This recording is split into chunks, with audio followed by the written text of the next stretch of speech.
Now is we're going to look at controlling the doors and the keys and start setting up conditions for winning or failing at the game.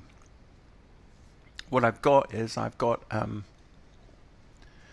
randomness happening. We've got the clues to still do, but what we have is 8 doors, we have 3 keys, and we have 3 fish. Any more than that and the game will get quite complicated. So some doors, when we have conditions met, so for example when our player has collected 3 fish, all the remaining doors will open. When our player has collected keys, doors will open. So what we're doing is we're going to do a section of code now which sorts out all of these different conditions. Okay, so let's go back to our layout 1. Got CocoaFX. Now we're going to have we're going to make a new group, and I'm going to call this doors, bunny, key, and key interactions. So doors, bunny, and key interactions. So this is to make sure that everything's working. So I've got door 3 and door 8, which are going to be opened once we collect all of our keys. So here's a door. This is door 4. So I've got door 3 and door 8. So here's door 3 will open, so we've got access through. And we've got door 8 because in here we've got a special hidden room with a special message. So this is just making sure all our doors are opened and all are going to be working. Okay. Then what we're going to do is we're going to collect chocolate bunnies, and every time we collect chocolate bunnies, we're going to open different doors depending on where the player is in position, and this is why it's really important to map out a game. This is mapped out into areas of 600 pixels, which are block game areas, and so we've got doors positioned strategically.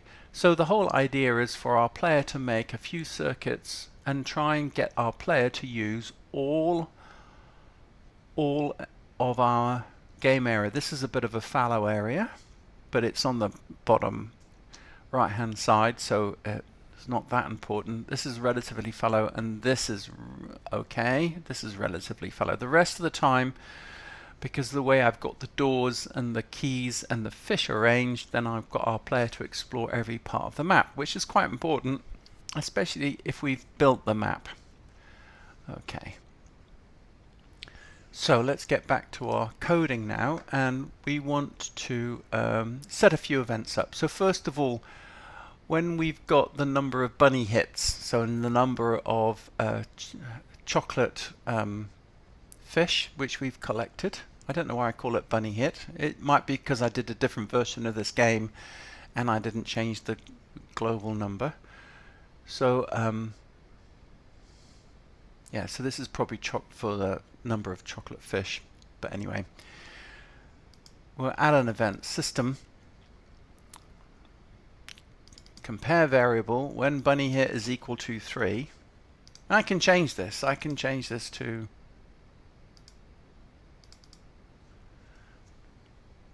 fish,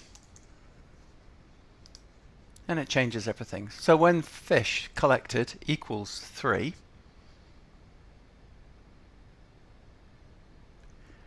I'm going to add, going to destroy a whole bunch of doors. Now I'm going to destroy the original door just in case it hasn't been destroyed.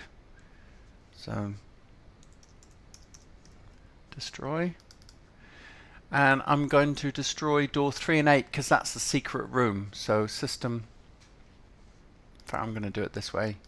Just going to copy it and paste it, and then door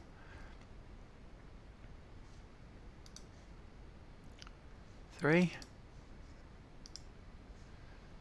and door 8, because those are the 2 doors with the secret room in it, which has a little secret message, you know, which kids might like to look at. So went the wrong way.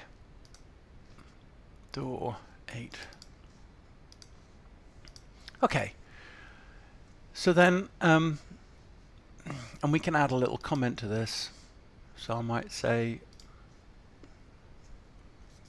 final doors are opened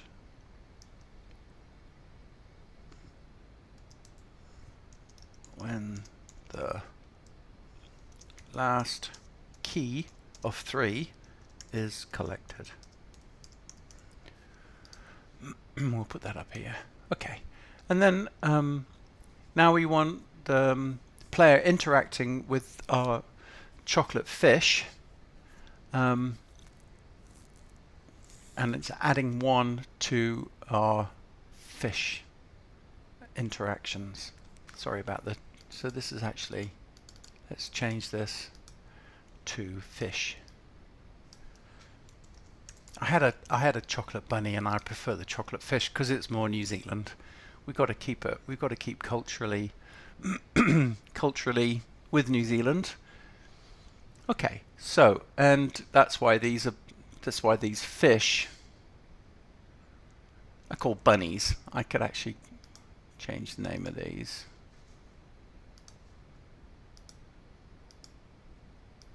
Let's call this fish 1.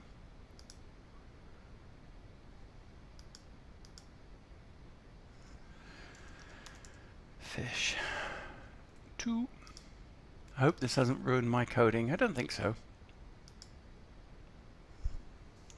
Fish 3. Okay, good. That's a bit better.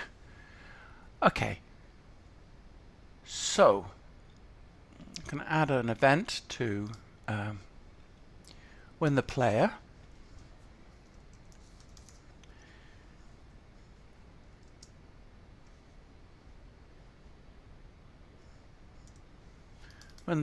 is on collision with another object, fish 2,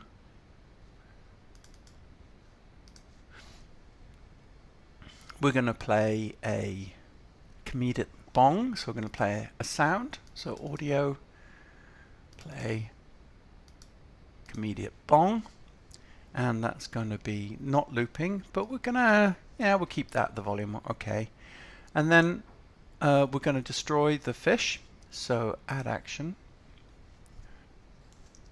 fish 2, oops, destroy,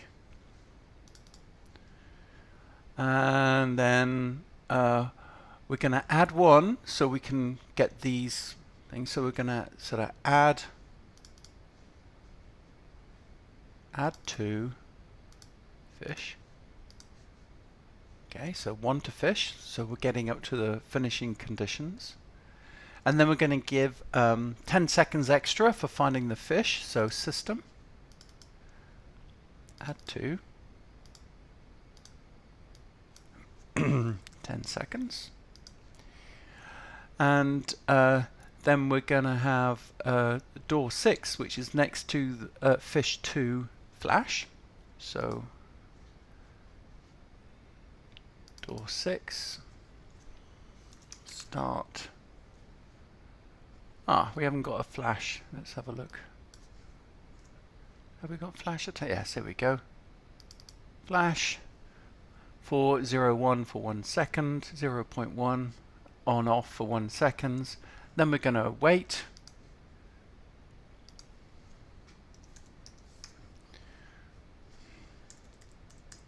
System, wait for 1 second, and then we're going to destroy the door. So copy the door and paste.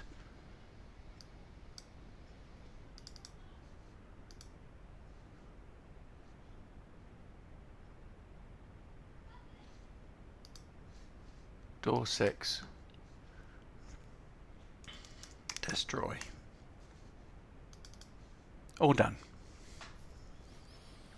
Okay, and then what we do is we do that the same with Bunny Chocolate 1 and Bunny Chocolate 2, because we're not destroying any doors or anything, we're just collecting fish, I can take this, copy it, change the value of fish 2 to fish, fish 1,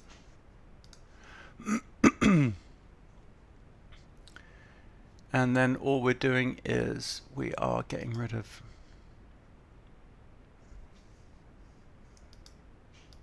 some bits and pieces here. So we add one to fish, add one to mins, and then we destroy the fish. Okay, and then we can do the same thing for our third fish. So I can copy this, change it to fish 3. So now we've collected all the fish and we can destroy, but of course we want fish 1 here to be destroyed. And these things can haunt us, and then fish 3 here to be destroyed.